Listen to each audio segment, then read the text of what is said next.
Shalom, selamat datang pada ibadah umum Minggu Gereja Kristen Oikumene GKO Jemaat Depok 1. Berikut ini adalah penekanan warta Jemaat sepekan.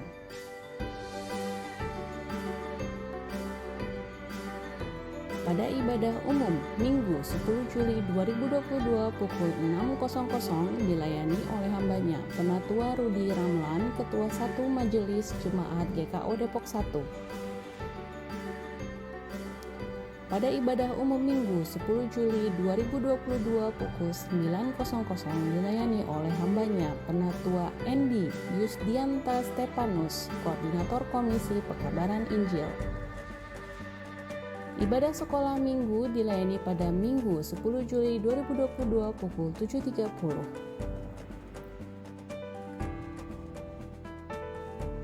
Ibadah remaja taruna dilayani pada hari Minggu 10 Juli 2022 pukul 7.30 di lantai 2 GKO Depok 1. Ibadah Youth Pemuda dilayani Minggu 10 Juli 2022 pukul 17.00 di ruang ibadah utama GKO Depok 1. Latihan paduan suara PW dilaksanakan pada Minggu 10 Juli 2022 pukul 11.00 di GKO Depok 1. Kebersamaan Komisi Muger Multimedia dilaksanakan Minggu 10 Juli 2022 pukul 11.00 di GKO Depok 1. Selamat bergabung dan selamat melayani pada Komisi Muger Multimedia untuk Penatua Sudio Widayat, Saudara Semi, Ibu Winnie, Saudara Troy, Saudara Yori, dan Saudari Nova. Ibadah rumah tangga dilaksanakan pada Kamis 13 Juli 2022 pukul 19.00 di GKO Depok 1 dengan pelayan firman Pendeta John Patar Situmeang FTH. Senam pagi Komisi Pelayanan Wanita akan dilayani pada Sabtu 16 Juli 2022 pukul 7.00 di halaman samping gereja. Pekan Sekolah Minggu akan dilaksanakan pada Sabtu 16 Juli 2022. Daftar segera melalui kakak-kakak sekolah minggu. Pelayanan pengembalaan anggota jemaat baru dilaksanakan Sabtu 16 Juli 2022 pukul 16.00 di GKO Jemaat Depok 1. Persekutuan doa jemaat dilaksanakan Sabtu 16 Juli 2022 pukul 18.00 dengan pembicara Pendeta Martinus Richard Haurisa STH. Mulai Minggu 17 Juli 2022 pukul 16.00 akan dilaksanakan kelas katekisasi reguler di GKO Depok 1. Ibadah Persekutuan Dorcas akan dilaksanakan Selasa 19 Juli 2022 pukul 10.00 di GKO Depok 1. Ibadah Komisi Wanita PGIS akan dilaksanakan Kamis 21 Juli 2022 pukul 16.00 di Gedung HKBP Depok 2. Dukung dan sukseskan penyelenggaraan sidang sinode ke-10 GKO di Jayapura dari tanggal 3 sampai 9 Juli 2022. Majelis dan jemaat mengucapkan selamat ulang tahun bagi jemaat yang berulang tahun pada 11 sampai 16 Juli 2022. Tuhan Yesus memberkati.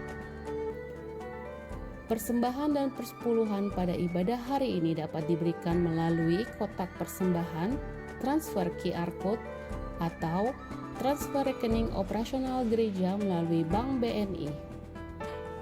Dapatkan informasi sepekan secara lengkap melalui Warta Jemaat Digital yang dibagikan melalui WhatsApp. Selamat beribadah. Tuhan Yesus memberkati.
Selamat pagi Bapak Ibu Saudara-saudara.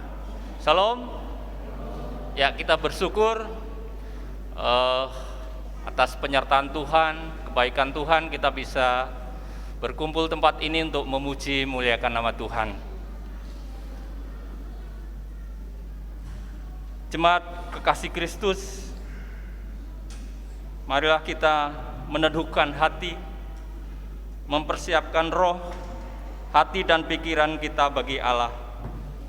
Kita bersaat teduh, saat teduh dimulai.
Mari kita bangkit berdiri menyambut firman Tuhan.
Bapak, Ibu, Saudaraku yang terkasih, Jemaat GKO Depok 1 yang diberkati Tuhan, marilah kita tabiskan ibadah kita pada pagi hari ini dengan pengakuan bahwa pertolongan kita adalah dalam nama Tuhan yang menjadikan langit dan bumi. Kasih setianya sampai selama-lamanya dan yang tidak pernah meninggalkan perbuatan tangannya. Kasih karunia Tuhan Yesus Kristus menyertai kita sekalian dan menyertai saudara juga.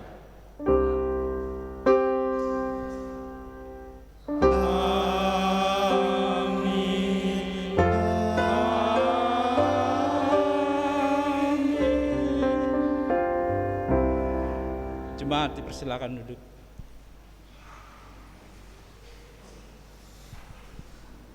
Jemaat kekasih Kristus, nas pembimbing pada hari ini terambil dari kitab Kolose pasalnya yang ketiga, ayatnya yang ke-12. Firman Tuhan berbunyi sebagai berikut. Karena itu, sebagai orang-orang pilihan Allah yang dikuduskan dan dikasihinya, kenakanlah belas kasihan, kemurahan, kerendahan hati, kelemah lembutan, dan kesabaran. Takutlah akan Tuhan dan beribadahlah kepadanya dengan tulus dan setia. Pada Tuhan Allah saja kami beribadah dan firman-Nya akan kami dengarkan.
Jemaat kekasih Kristus, sebelum kita mengaku dosa selaku jemaat, saat ini diberi kesempatan buat kita semua untuk mengaku dosa kita secara pribadi di hadapan Tuhan. Jemaat mengaku dosa secara pribadi di hadapan Tuhan.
Kami tunduk di hadirat-Mu, ya Bapa sumber kebenaran. Kami mengaku betapa kami jauh dan berlaku setia kepadamu. Kami hidup di dalam kegelapan, kami berdusta dan tidak melakukan kebenaran. Kami melalaikan perintah-Mu dan sering tidak bertanggung jawab atas berbagai karunia yang Tuhan percayakan kepada kami. Ampunilah dan kasihanilah kami, karena seringkali kami menggerutu dalam bicara kami, dan keangkuhan dalam hati, dan ketidakjelasan, dan menafikan dalam kesaksian dan pelayanan kami. Terangilah hidup kami, agar iman dan pengabdian kami kepadamu tidak menjadi pudar. Amin. Saya undang sidang jemaat untuk bangkit berdiri.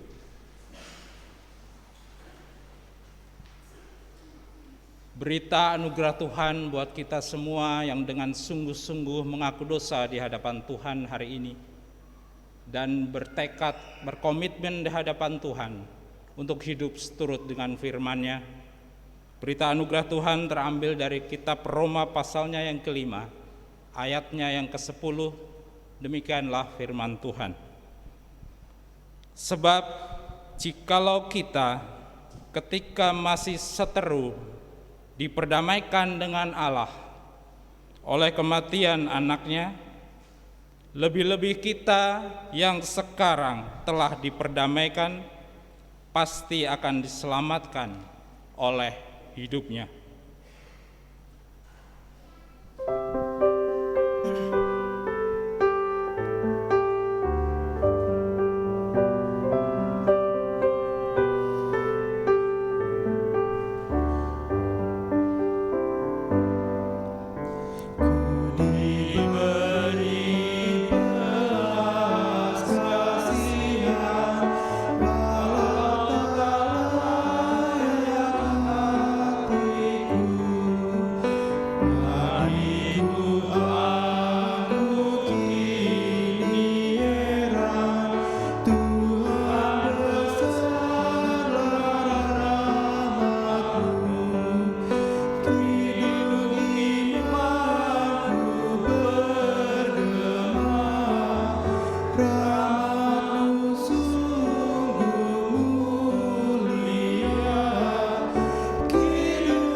Pengakuan dosa yang ikhlas dan pemberitaan anugerah Allah yang mengampuni membawa kita untuk memberlakukan seluruh kehidupan dan panggilan hidup kita sesuai dengan perintah Tuhan yang terdapat di dalam Roma 14 ayatnya yang ke-19. Demikianlah firman Tuhan. Sebab itu, marilah kita mengejar apa yang mendatangkan damai sejahtera dan yang berguna untuk saling membangun.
saudara-saudara, kita akan berteduh sejenak mendengarkan persembahan pujian dari paduan suara PW.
Terima kasih Ibu-ibu PW. Tuhan Yesus memberkati.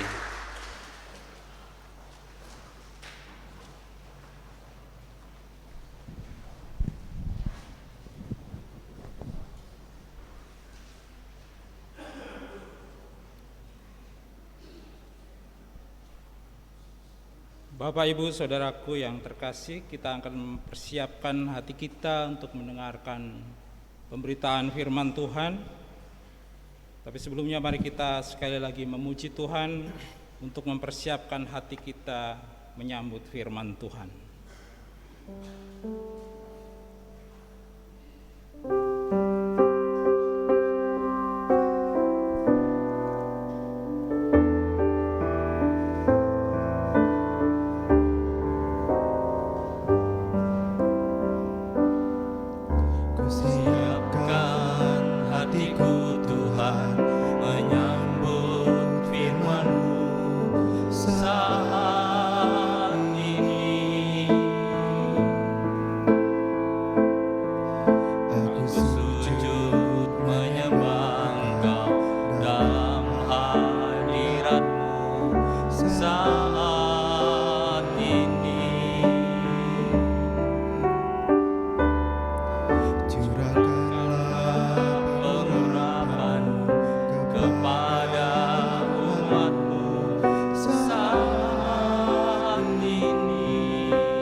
Kudus Tuhan di dalam pemberitaan firman Tuhan kali ini. Bapa di surga yang maha kuasa dan yang maha murah,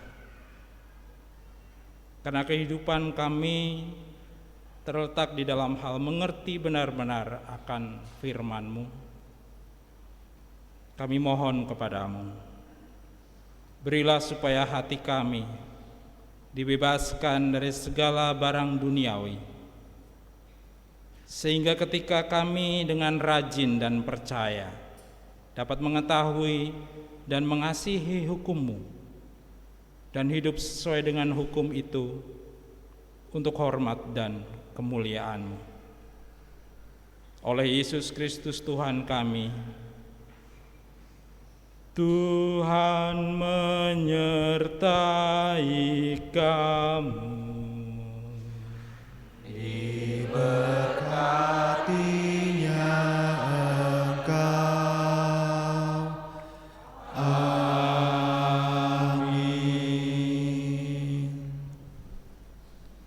Bapak Ibu kekasih Kristus, pembacaan firman Tuhan hari ini terambil dari Injil Lukas pasalnya yang ke-10, ayatnya yang ke-25 sampai dengan 37. Lukas pasal 10 ayatnya yang ke-25 sampai dengan 37. Sebelum kita membaca firman Tuhan dengan rasa hormat dan penuh syukur, saya undang jemaat bangkit berdiri. Kita akan membaca firman Tuhan pagi ini dengan bersahut-sahutan. Saya akan membaca bagian firman Tuhan yang berayat ganjil dan Bapak Ibu membaca ayat firman Tuhan yang berangka genap. Lembaga Alkitab Indonesia memberi judul perikop yang kita akan renungkan bersama pada pagi hari ini dengan judul Orang Samaria yang Murah Hati. Pada suatu kali berdirilah seorang ahli Taurat untuk mencobai Yesus. Katanya, "Guru, apa yang harus kuperbuat untuk memperoleh hidup yang kekal?" Jawab Yesus kepadanya, "Apa yang tertulis dalam hukum Taurat? Apa yang kau baca di sana?" Jawab orang itu, "Kasihilah Tuhan Allahmu dengan segenap hatimu dan dengan segenap jiwamu dan dengan segenap kekuatanmu dan dengan segenap akal budimu. Dan kasihilah sesamamu manusia seperti dirimu sendiri." Kata Yesus kepadanya, "Jawabmu itu benar, berbuatlah demikian, maka engkau akan hidup." Tetapi untuk membenarkan dirinya, orang itu berkata kepada Yesus, "Dan siapakah sesamaku manusia?" Jawab Yesus, "Adalah seorang yang turun dari Yerusalem ke Yeriko. Ia jatuh ke tangan penyamun yang bukan saja menghabis-habisan, tetapi yang juga memukulnya, dan yang sudah itu pergi meninggalkannya setengah mati." Kebetulan ada seorang imam turun melalui jalan itu. Ia melihat orang itu, tetapi ia melewatinya dari seberang jalan. Demikian juga seorang Lewi datang ke tempat itu. Ketika ia melarang orang itu, ia melewatinya dari seberang jalan. Lalu datanglah seorang Samaria yang sedang dalam perjalanan ke tempat itu, dan ketika ia melihat orang itu, tergeraklah hatinya oleh belas kasihan. Ia pergi kepadanya lalu membalut luka-lukanya. Sesudah ia menyiramnya dengan minyak, dan kemudian ia menaikkan orang itu ke atas lalu membawanya ke tempat penginapan dan merawatnya. Keesokan harinya ia menyerahkan 2 dinar kepada pemilik penginapan itu, katanya, "Rawatlah dia, dan jika kau belanjakan lebih dari ini, aku akan menggantinya waktu aku kembali."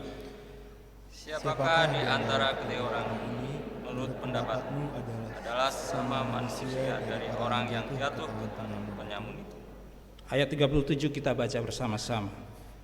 Jawab orang itu, orang yang telah menunjukkan belas kasihan kepadanya. Kata Yesus kepadanya, "Pergilah dan perbuatlah demikian." Bapak Ibu kekasih Tuhan, demikianlah firman Tuhan. Dimuliakanlah Allah Bapa, Allah Anak dan Allah Roh Kudus, ketiga yang esa. Yang berbahagialah ialah mereka yang mendengarkan firman Tuhan dan yang memeliharanya. Haleluya.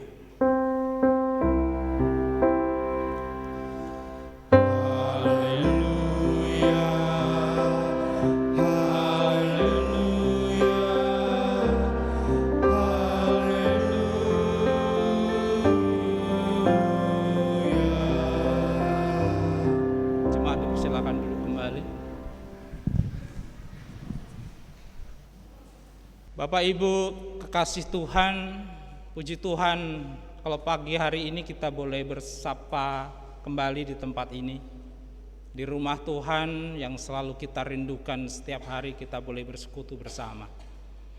Sebelum kita bersama-sama merenungkan bagian firman Tuhan yang sudah kita baca pada pagi hari ini tadi, saya ingin mengingatkan kita bersama-sama bahwa minggu yang lalu kita sudah diajak untuk merenungkan bahwa kita sebagai gereja Tuhan diajak untuk menghadirkan damai sejahtera Allah. Bahkan bukan hanya diajak, tapi diperintahkan Tuhan untuk menghadirkan damai sejahtera Allah. Gereja yang dimaksudkan bukanlah secara organisasi, tetapi diri kita yang sudah dipanggil Tuhan keluar dari kehidupan yang penuh dosa orang-orang yang sudah mengaku percaya bahwa Yesus adalah Tuhan dan juru selamat pribadinya. Itulah yang dimaksudkan gereja. Dan pada pagi hari ini kembali firman Tuhan firman buat kita semua. Sinode GKO memberikan tema buat kita semua hari ini, gereja menghadirkan belas kasihan Allah. Setelah minggu lalu kita belajar bersama bagaimana kita menghadirkan damai sejahtera Tuhan di dalam hidup kita dan di dalam kehidupan orang-orang sekitar kita. Hari ini kita diajak untuk menghadirkan belas kasihan Allah di dalam kehidupan kita sebagai orang percaya. Bapak Ibu yang dikasihi Tuhan, saya percaya bagian yang kita baca tadi bukanlah bagian yang asing buat kita. Bahkan mungkin kita sudah sangat hafal jika diminta untuk menceritakannya kembali. Tetapi izinkan saya pada pagi hari ini mengajak kita untuk kembali memahami bagian ini sebelum kita melihat maksud Tuhan di balik apa yang sudah kita baca bersama. Bapak Ibu kekasih Tuhan, kalau kita membaca bagian yang sudah kita bersama-sama baca tadi, bagian ini seringkali dipakai oleh hamba-hamba Tuhan, oleh pembicara-pembicara di dalam persekutuan-persekutuan, digunakan untuk mengajar kita bagaimana kita peduli kepada orang lain dan bagaimana kita harus bertanggung jawab menolong orang lain sesama kita. Tetapi sesungguhnya bagian yang kita baca tadi berbicara tentang bagaimana cara memperoleh hidup yang kekal. Kita bisa baca di ayat yang ke-25 tadi. Seorang ahli Taurat bertanya kepada Yesus, "Guru, apa yang harus kuperbuat untuk memperoleh hidup yang kekal?" Hidup yang kekal, hidup bersama Allah, hidup di surga. Dalam keyakinan lain, hidup di nirwana, di kayangan, di firdaus Tuhan.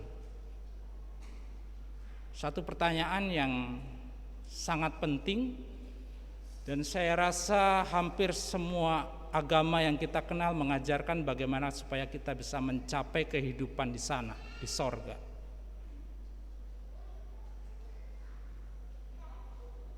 Bapak Ibu yang dikasihi Tuhan, ahli Taurat ini bertanya kepada Yesus bukan karena dia ingin tahu kebenaran. Dia ingin mencobai Tuhan Yesus. Bahkan kalau kita baca di dalam Alkitab berbahasa Indonesia sehari-hari, kita melihat di sana bukan dipakai kata mencobai, tapi dipakai kata menjebak. Konotasinya sangat negatif, menjebak. Entah apa maksud ahli Taurat di sini bertanya. Mungkin dia ingin menjebak Yesus yang adalah anak tukang kayu, yang juga pekerjaannya tukang kayu. Dan ahli Taurat mungkin yakin bahwa Tuhan Yesus tidak akan memahami seluruh kitab Taurat Musa seperti dia. Karena dia seorang ahli Taurat, dia paham semua kitab Musa, bahkan mungkin hafal titik komanya. Dan seluruh aturan yang berlaku sehubungan dengan kitab Taurat Musa, dia pun memahaminya. Sehingga kehidupannya setiap hari mencoba untuk melakukan apa yang tertulis dalam aturan-aturan itu, sehingga dia merasa hidupnya sudah menjadi yang terbaik. Dia sudah melakukan semua firman Tuhan dalam kehidupannya. Tetapi apa jawab Yesus buat pertanyaan ahli Taurat ini? Tuhan Yesus menjawab dengan pertanyaan balik. Apa yang tertulis di sana? Dan ahli Taurat tentu saja dengan segala kepandaian dan pemahamannya tentang Taurat Tuhan dapat menjawab pertanyaan Tuhan ini dengan sangat tepat. Dan terbukti dari reaksi Tuhan Yesus. Tuhan Yesus juga mengatakan bahwa jawabmu itu benar. Tetapi Tuhan Yesus kemudian menambahkan, perbuatlah demikian maka engkau akan hidup. Jadi bukan hanya pemahaman yang harus benar, tetapi harus ada perbuatan sehubungan dengan pemahaman itu. Berikutnya kita kembali melihat bagaimana seorang ahli Taurat ingin membenarkan dirinya karena dia sudah merasa sempurna dalam memahami firman Tuhan. Dia kembali bertanya kepada Tuhan Yesus, siapa sesamaku? Pertanyaan yang mungkin sangat remeh yang seharusnya tidak perlu ditanyakan oleh seorang ahli Taurat kepada Yesus. Tetapi kembali Tuhan Yesus memberikan jawaban yang membuat ahli Taurat itu harus mendengar dengan seksama, menganalisa, dan akhirnya dia harus memutuskan sendiri jawabannya dari cerita yang disampaikan oleh Tuhan Yesus dalam bentuk perumpamaan. Bapak Ibu yang dikasihi Tuhan, Tuhan Yesus seringkali mengajar murid-muridnya dengan perumpamaan, dengan tujuan untuk lebih mempermudah para murid dan pendengarnya memahami apa yang diajarkan kepada murid-muridnya itu. Dan perumpamaan ini bukan cerita sejarah atau fakta, tetapi hanya sebuah cerita yang dibuat berdasarkan apa yang terjadi di dalam kehidupan masyarakat pada saat itu, untuk lebih mempermudah pendengar memahami apa yang dimaksudkan oleh Tuhan Yesus.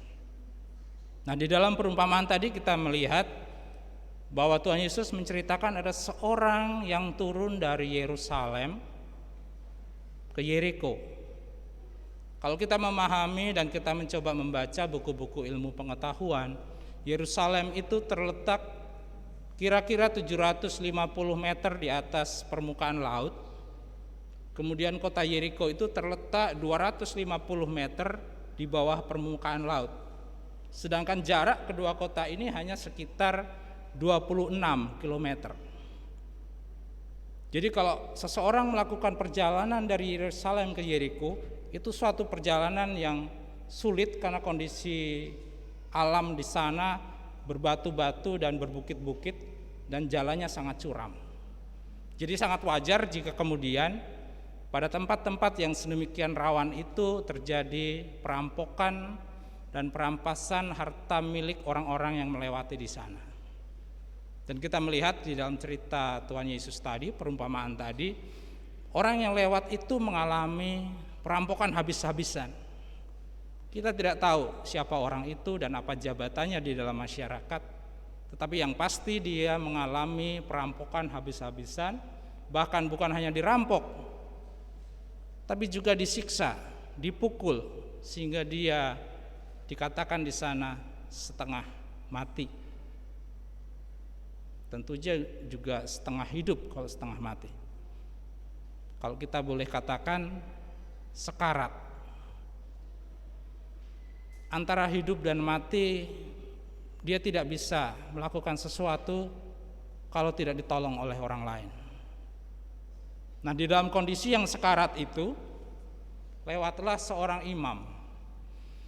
Yang kita tahu seorang imam adalah seseorang yang sangat memahami akan Taurat Tuhan, orang yang memimpin ibadah di dalam ibadah-ibadah umat Israel pada masa itu, dan ia adalah seorang yang dianggap cukup saleh di dalam kehidupan bermasyarakat. Tetapi reaksi seorang imam ini ketika melihat korban perampokan yang sekarat tadi sungguh di luar dugaan. Dia melewatinya dari seberang jalan.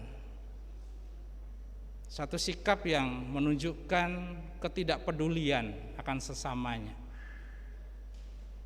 Dan ketika lewat berikutnya ada seorang Lewi. Dan seorang Lewi juga seorang yang dikhususkan Tuhan untuk melayani di Bait Allah, di sinagog-sinagog. Dan mereka tentu paham isi kitab Taurat Musa. Tetapi apa reaksinya melihat korban perampokan tadi? Sama seperti imam. Dia melewatinya dari seberang jalan.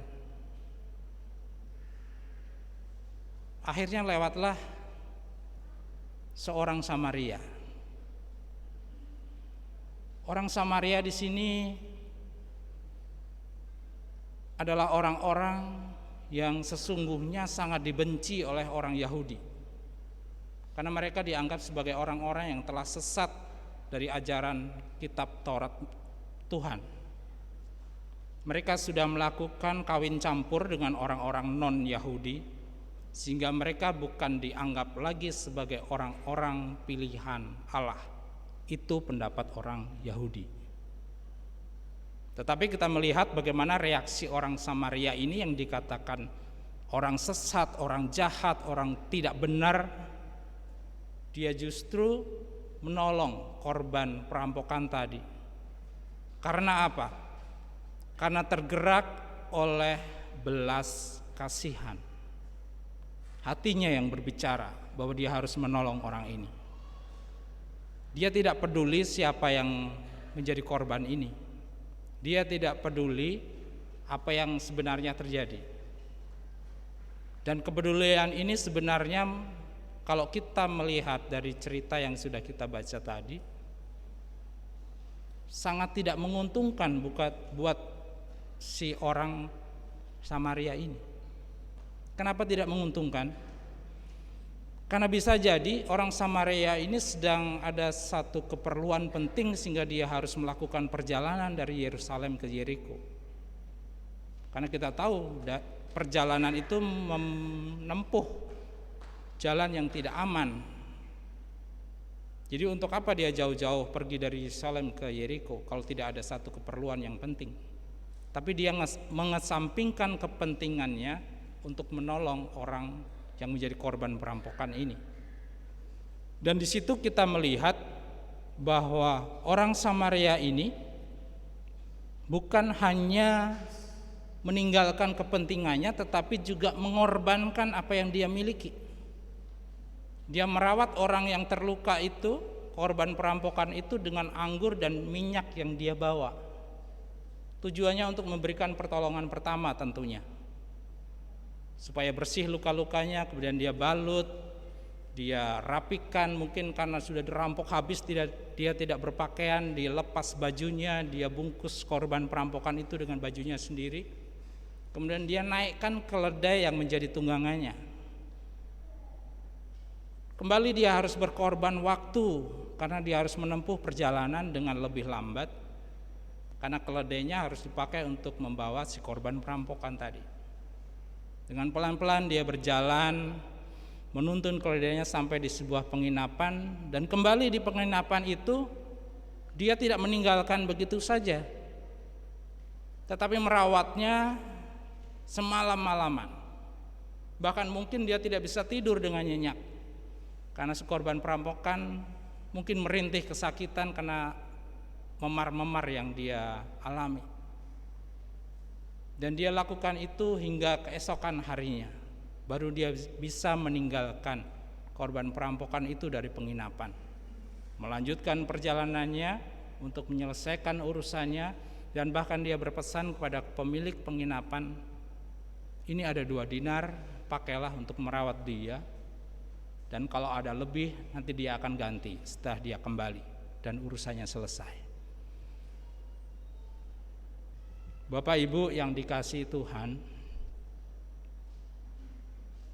apa hubungannya cerita tadi dengan memperoleh hidup kekal?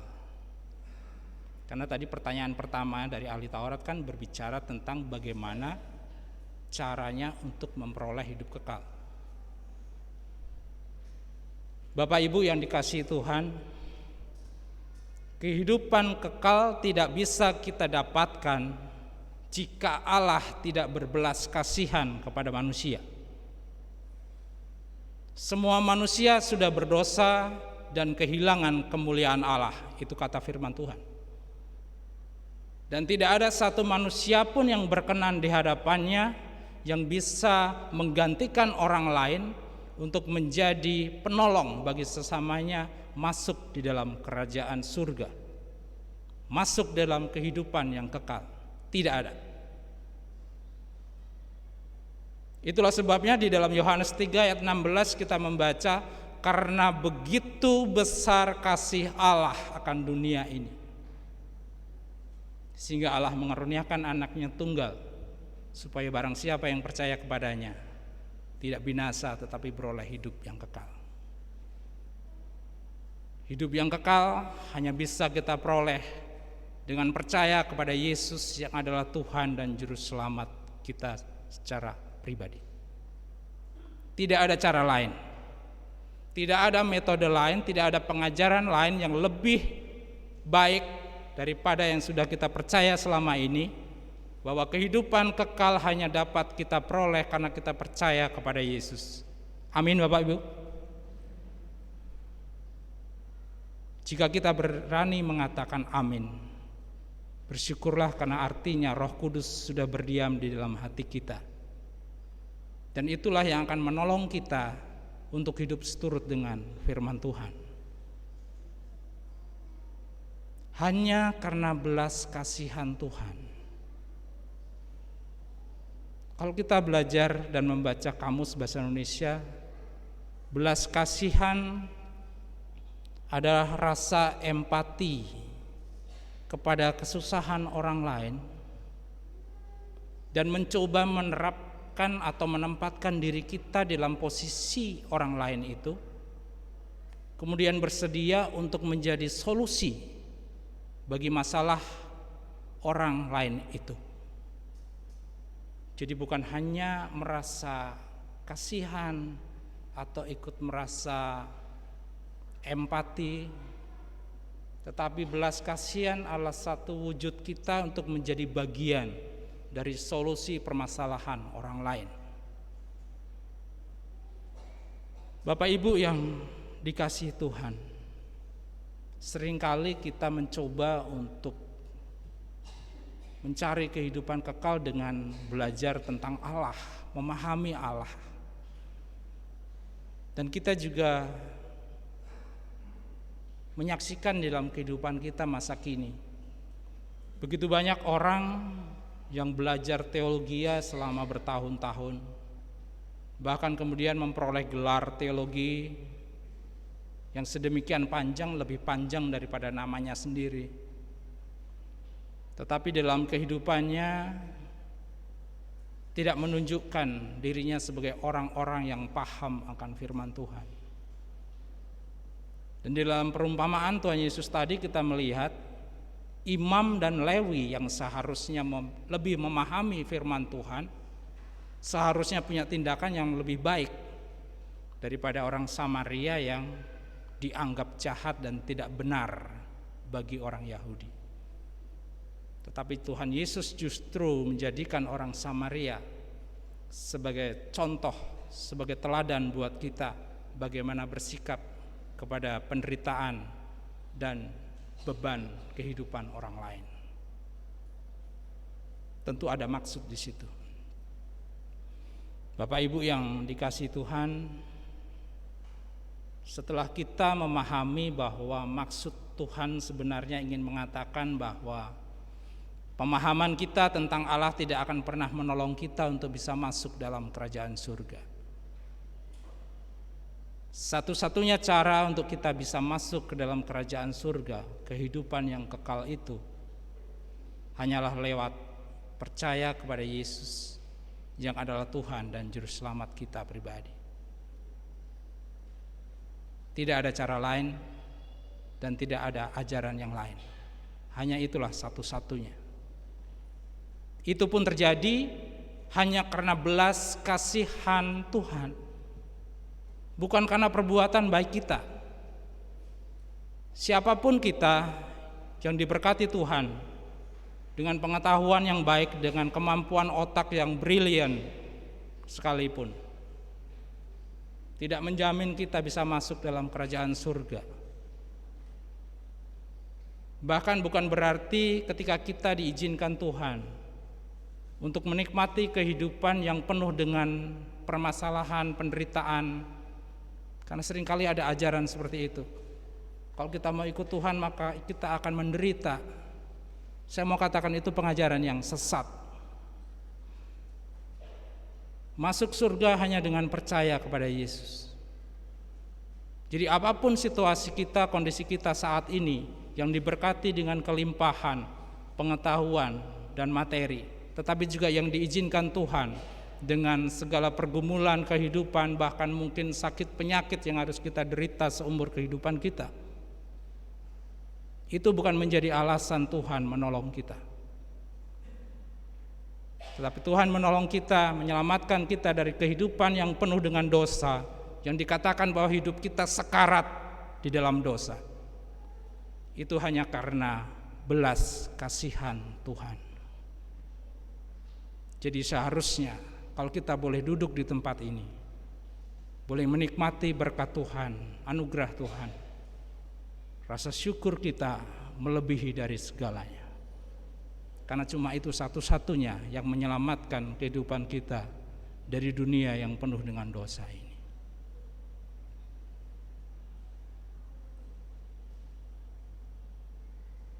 Bapak Ibu kekasih Tuhan, lalu apa relevansinya bagian yang kita baca ini bagi kehidupan kita sehari-hari?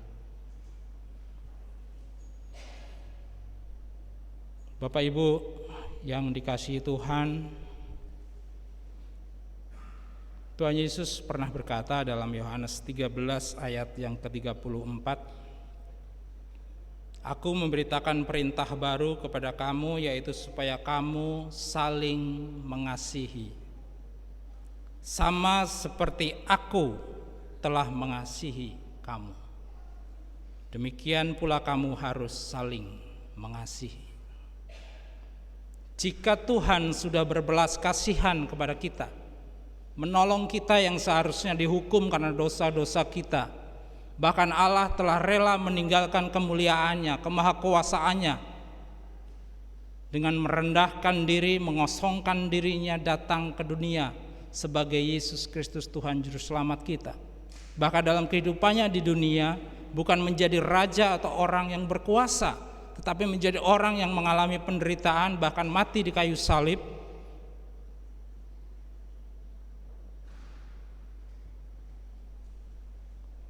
Ucapan syukur kita harus kita nyatakan di dalam perbuatan kita kepada sesama kita. Dan marilah kita belajar kepada Yesus Kristus, Juru Selamat kita. Dialah Sang Samaritan yang sejati, yang telah rela meninggalkan segala kepentingannya, segala keagungannya, segala kemuliaannya untuk menolong manusia yang sudah sekarat di dalam dosa. Kita tidak sebanding dengan Yesus. Kepandaian, kekayaan yang kita miliki tidak lebih kaya daripada kekayaan yang dimiliki oleh Yesus. Bahkan penderitaan yang kita alami dalam kehidupan kita juga tidak lebih menderita daripada apa yang dialami oleh Yesus. Jadi Yesus adalah teladan kita, panutan kita, contoh buat kita bagaimana kita bersikap kepada orang lain, bersikap kepada orang-orang yang kita jumpai dalam kehidupan kita, bahkan kepada orang yang mungkin membenci kita. Bapak Ibu, kalau kita kembali melihat perumpamaan tadi, banyak risiko yang sebenarnya dihadapi oleh orang Samaria ini ketika menolong orang ini. Orang yang dia tolong ini adalah orang yang membenci dia, golongan dia, kaum dia.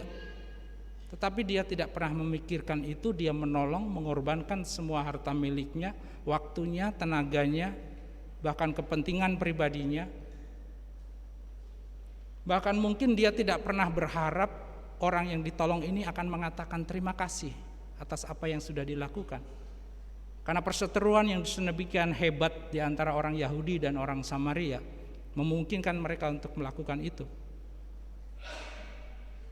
Kita tahu bahwa orang Yahudi tidak sudi menginjakkan kaki di wilayah orang Samaria, apalagi bercakap-cakap, apalagi sampai mengucapkan terima kasih atas apa yang sudah dilakukan buat dia.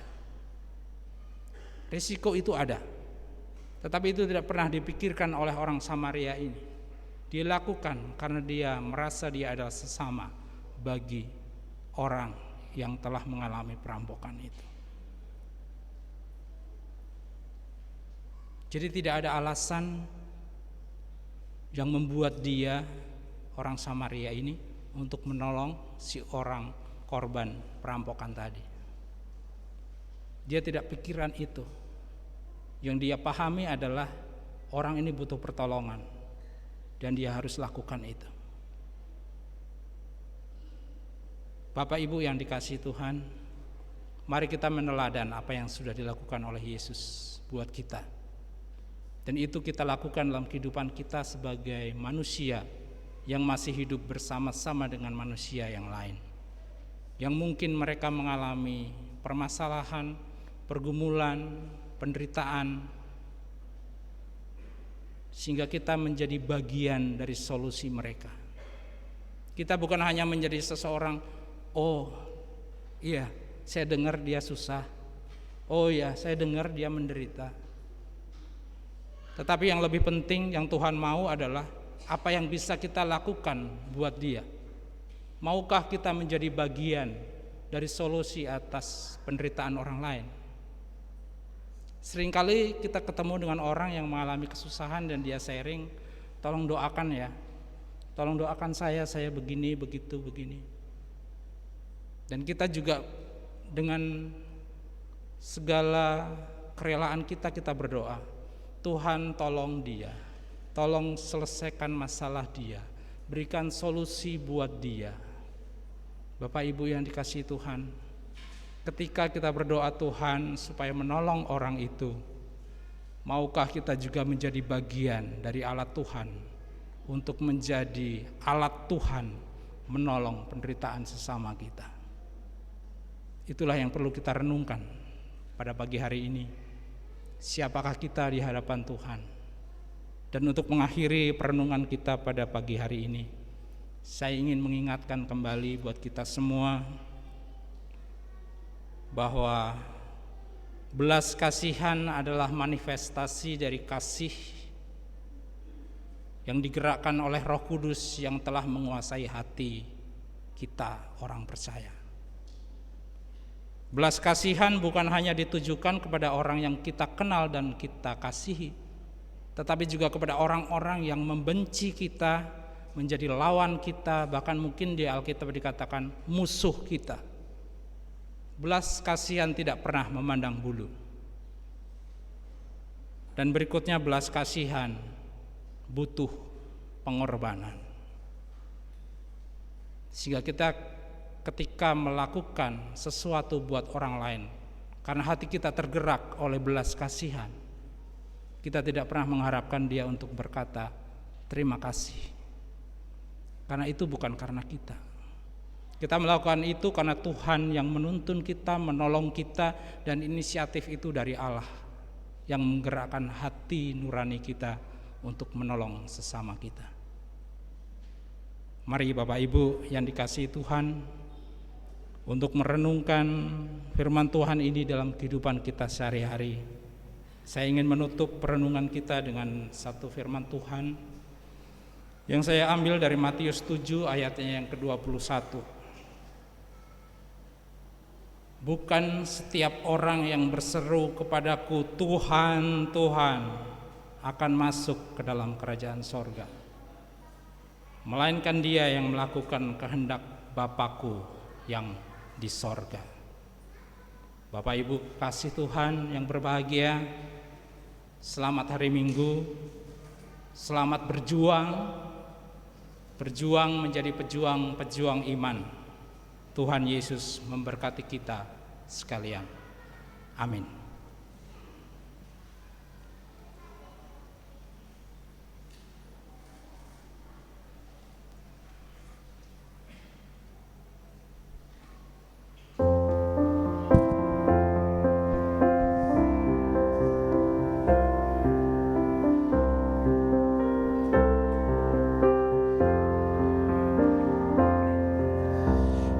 Yesus menginginkan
Bapak Ibu Saudara, kami undang bangkit berdiri. Jemaat yang dikasihi Tuhan Yesus Kristus, bersama-sama dengan semua orang percaya di segala abad dan tempat, kita mengucapkan pengakuan iman rasuli dengan berkata, Aku percaya kepada Allah, Bapa yang Maha Kuasa, Khalik langit dan bumi, dan kepada Yesus Kristus anaknya yang tunggal Tuhan kita, yang dikandung daripada Roh Kudus, lahir dari anak darah Maria, yang menderita Pemerintahan Pontius Pilatus, disalibkan, mati dan dikuburkan, turun ke dalam kerajaan maut. Pada hari yang ketiga, bangkit pula dari antara orang mati, naik surga, duduk sebelah kanan Allah, Bapa yang Maha Kuasa, dan akan datang dari sana untuk menghakimi orang hidup dan yang mati. Aku percaya kepada gereja yang kudus dan am, persekutuan orang kudus, pengampunan dosa, kebangkitan daging, dan hidup yang kekal. Amin. Silakan duduk kembali. Saudara-saudara, kita akan mendengarkan persembahan pujian dari Saudari Great. Silakan.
Terima kasih, Tuhan Yesus memberkati. Tuhan.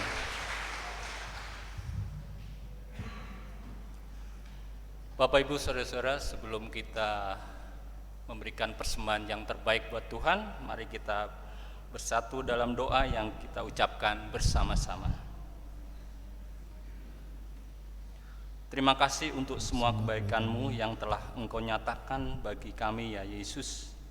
Terimalah persembahan syukur ini juga hidup, kerja, dan pelayanan kami. Berkatilah akan menyenangkan hati-Mu. Dalam nama Tuhan Yesus. Amin. Saudara-saudara, hendaklah kita bersukacita dan bersukaria karena Tuhan kita, Allah yang Maha Kuasa, seperti ada tertulis dalam Yunus pasal 2 ayat 9, demikian firman Tuhan. Tetapi aku dengan ucapan syukur akan kupersembahkan korban kepadamu, apa yang kunasarkan akan kubayar. Keselamatan adalah dari Tuhan. Tuhan memberkati persembahan kita semua.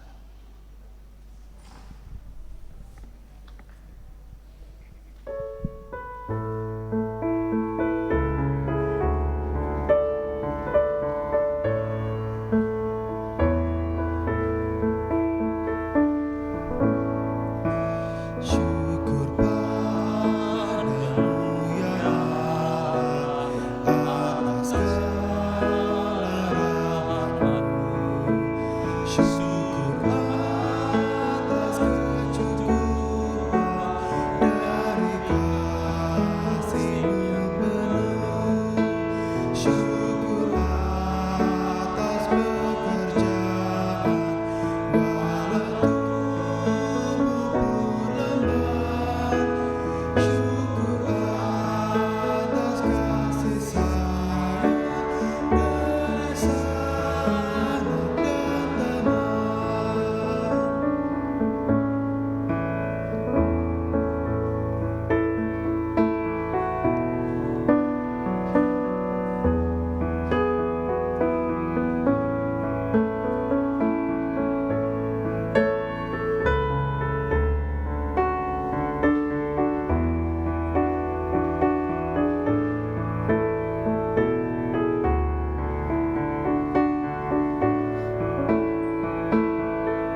Bapak Ibu Saudara-saudara, kita akan kembali mendengarkan persembahan pujian dari vokal grup Gloria.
Terima kasih, Tuhan Yesus memberkati.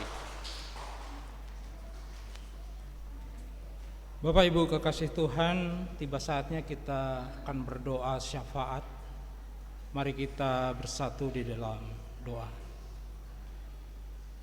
Segala puji syukur kami naikkan kepada-Mu ya Tuhan, Allah Bapa, Putra dan Roh Kudus. Segala kemuliaan hanya bagi nama-Mu. Terima kasih jikalau pada pagi hari ini, hari yang Tuhan anugerahkan dalam kehidupan kami boleh mendengarkan sabda kebenaran firman-Mu. Kami sadar Tuhan di dalam kehidupan kami sebagai orang-orang percaya, sebagai orang-orang yang telah Tuhan selamatkan, sebagai orang-orang yang telah Tuhan angkat dari kehidupan yang penuh dengan dosa. Kami seringkali masih tidak setia kepada-Mu. Kami masih seringkali hidup di dalam kehidupan manusia lama kami. Tolong kami Tuhan. Biarlah kiranya Roh Kudus-Mu berdiam di dalam hati kami, menguasai seluruh hati dan pikiran kami, sehingga ketika kami bertindak, bersikap, bertutur kata di dalam kehidupan kami sehari-hari, kami boleh mencerminkan, bersinar seperti Yesus di tengah-tengah masyarakat, agar orang-orang di sekitar kami boleh melihat bagaimana gereja Tuhan muncul di dalam kehidupan dunia ini dan membawa perubahan di dalam dunia ini, bukan karena hebat dan kekuatan kami, tetapi karena kasih Tuhan yang menguasai hati dan pikiran kami, yang menggerakkan hati kami untuk menjadi saluran berkat bagi sesama kami. Ajar kami untuk menjadi Samaritan di dalam kehidupan masyarakat bangsa dan negara kami, sehingga kami boleh bersaksi akan iman yang telah Tuhan berikan dalam kehidupan kami. Di kesempatan yang indah ini Tuhan izinkan kami untuk berdoa bagi orang-orang yang kami kasihi. Kami berdoa secara khusus pada pagi hari ini untuk Bapak Andreas Heri Putranto dan keluarga. Kami berdoa untuk Bapak Ronald Lumban Tobin dan keluarga.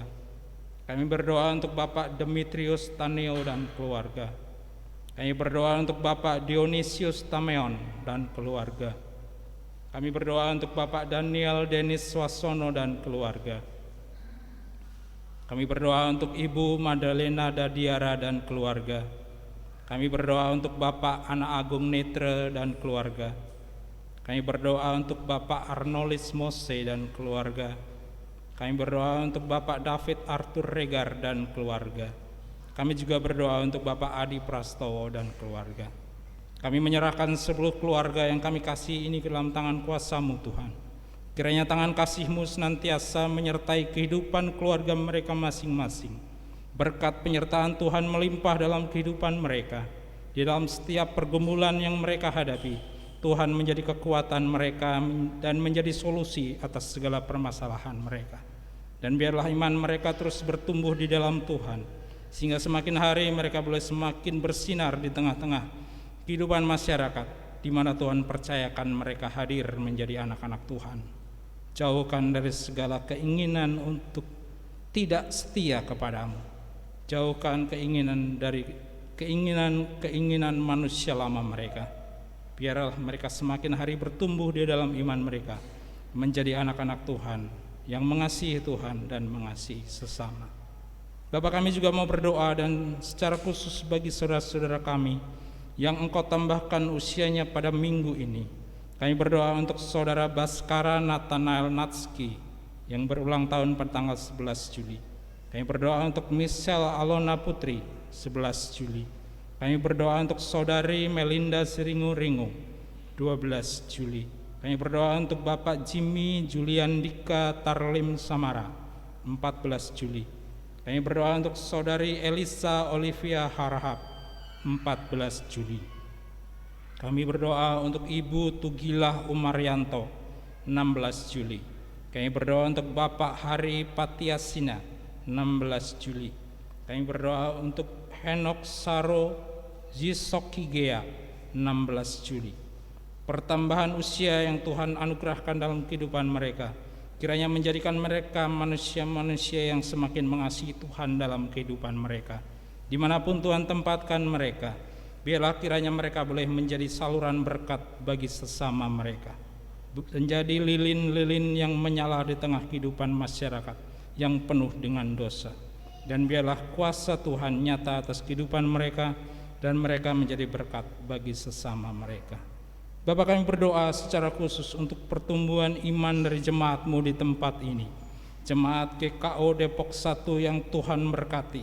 Kami berdoa untuk setiap pribadi yang boleh mendengarkan firman Tuhan pada pagi hari ini, dan juga yang mendengar firman-Mu lewat apa yang kami ceritakan kepada saudara-saudara kami yang tidak hadir pada hari ini. Biarlah mereka juga boleh bertumbuh bersama-sama dengan kami, menjadi anak-anak Tuhan yang mengasihi Tuhan dan mengasihi sesama, seperti apa yang Tuhan perintahkan dalam kehidupan kami. Kami berdoa secara khusus untuk hamba-hamba Tuhan, gembala sidang dan pendeta non-gembala sidang. Berdoa untuk para penatua, para pekerja gereja dan keluarga mereka masing-masing. Kiranya Tuhan memberkati mereka, sehingga di dalam kehidupan pelayanan mereka boleh menjadi hamba-hamba Tuhan yang setia, hamba-hamba Tuhan yang pantang menyerah menghadapi pergumulan dunia saat ini. Sehingga ketika mereka hidup, mereka bukanlah manusia yang sempurna, tetapi dengan tenaga, dengan kekuatan yang Tuhan anugerahkan dalam kehidupan mereka boleh menjadi pelayan-pelayan Tuhan yang luar biasa, boleh memberitakan firman Tuhan dimanapun Tuhan tempatkan mereka. Kami berdoa secara khusus untuk anak-anak Tuhan yang sedang di dalam pergumulan, mencari pekerjaan, mencari pasangan hidup. Engkau yang senantiasa menuntun dan menyertai mereka. Engkau yang akan melimpahkan berkat-Mu lewat pekerjaan yang Engkau berikan dalam kehidupan mereka. Engkau juga akan memberikan kebahagiaan, sukacita dalam kehidupan mereka lewat pasangan hidup yang Tuhan telah sediakan bagi mereka. Kami berdoa secara khusus untuk para lansia, para janda, para duda, dan para anak-anak yang telah meninggalkan Tuhan karena pergumulan, karena ketidakkuat iman mereka. Kami berdoa Tuhan, bagi mereka yang telah meninggalkan Engkau, Tuhan tarik kembali. Seperti Tuhan senantiasa mengharapkan anak-anak-Mu bersama-sama dengan Engkau.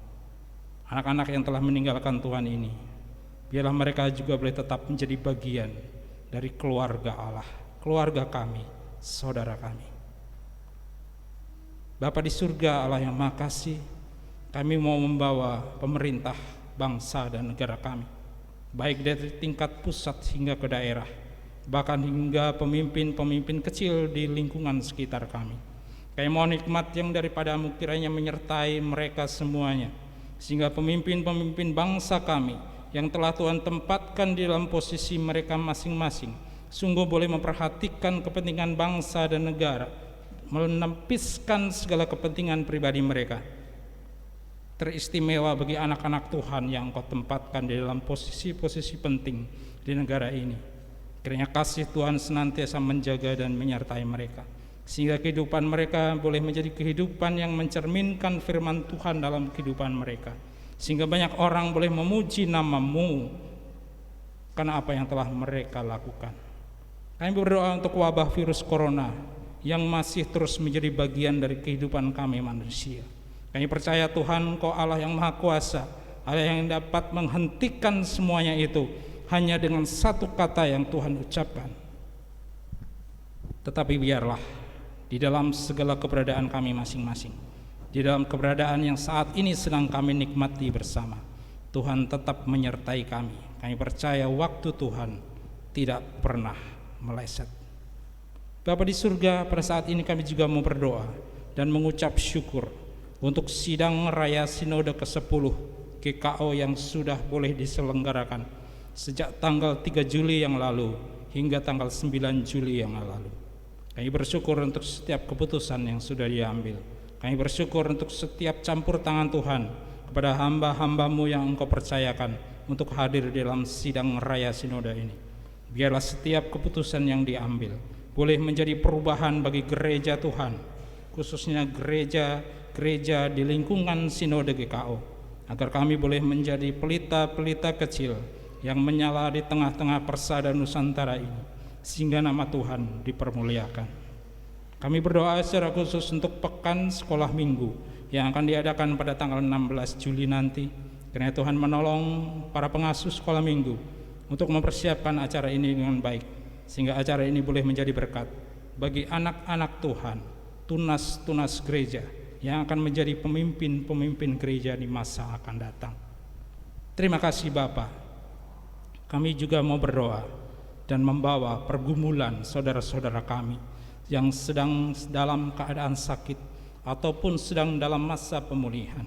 Kami berdoa secara khusus untuk Ibu Sumihar Tobing, Ibu Lemina Turnip Sihaloho, Ibu Josina Mairuhu, Ibu Fransina Mairuhu, Ibu Ratih Laisina, Ibu Novi Alek, Ibu Sudarman, Ibu Damaris Marpaung, Ibu Julian Mairuhu, Ibu Sugito, Bapak Sugito maaf, Bapak Hari Laisina, Bapak Teddy Sianturi, Bapak Max Kumolontang, Bapak Philip Regar, Bapak Sanyoto, Saudari Puspa, Saudara Vigo Aiheri, dan Bapak Joni Bahtiar. Kami percaya Tuhan, tangan kasih-Mu tidak pernah terlambat untuk menolong jemaat-Mu. Kami juga percaya Engkau mengizinkan semua itu terjadi dalam kehidupan mereka, karena Tuhan mengasihi mereka. Dan biarlah iman mereka tetap teguh di dalam pengharapan akan pertolongan Tuhan, sehingga waktu Tuhanlah yang akan menyembuhkan mereka. Kekuatan Tuhanlah yang menjadi kekuatan mereka. Kami menyerahkan seluruh kehidupan kami Tuhan, orang-orang yang telah Tuhan selamatkan, jemaat-Mu di tempat ini. Kiranya Tuhan senantiasa menyertai kami dan melimpahkan berkat-Mu atas kami di dalam seluruh kehidupan dan pergumulan kami. Kami serahkan doa syafaat kami ini ke dalam tangan kuasa-Mu, biarlah terjadi seturut dengan kehendak-Mu. Karena kami berdoa dan menyerahkan seluruh pergumulan kami ini di dalam nama Tuhan kami, Yesus Kristus, Tuhan dan Juru Selamat pribadi kami, yang telah mengajar kami berdoa bersama-sama. Bapa kami yang di surga, dikuduskanlah nama-Mu, datanglah kerajaan-Mu, jadilah kehendak-Mu seperti di surga. Berikanlah kami pada hari ini makanan kami yang secukupnya, dan ampunilah kami akan kesalahan kami, seperti kami juga mengampuni orang yang salah kepada kami. Dan janganlah membawa kami ke dalam pencobaan, tetapi lepaskanlah kami daripada yang jahat. Karena Engkau yang punya kerajaan dan kuasa dan kemuliaan sampai selama-lamanya. Amin. Kami undang jemaat untuk bangkit berdiri. Kita akan mengakhiri ibadah kita pada hari ini.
Bapak, Ibu, Saudaraku yang terkasih di dalam Tuhan, jemaat Kristus Yesus di tempat ini, firman kebenaran telah kita dengar bersama.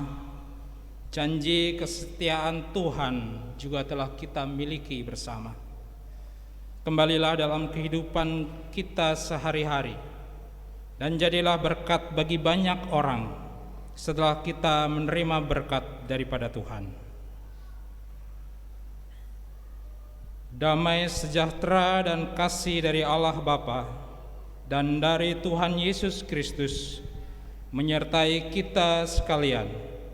Kasih karunia menyertai semua orang yang mengasihi Tuhan kita Yesus Kristus dengan kasih yang tidak binasa. Amin.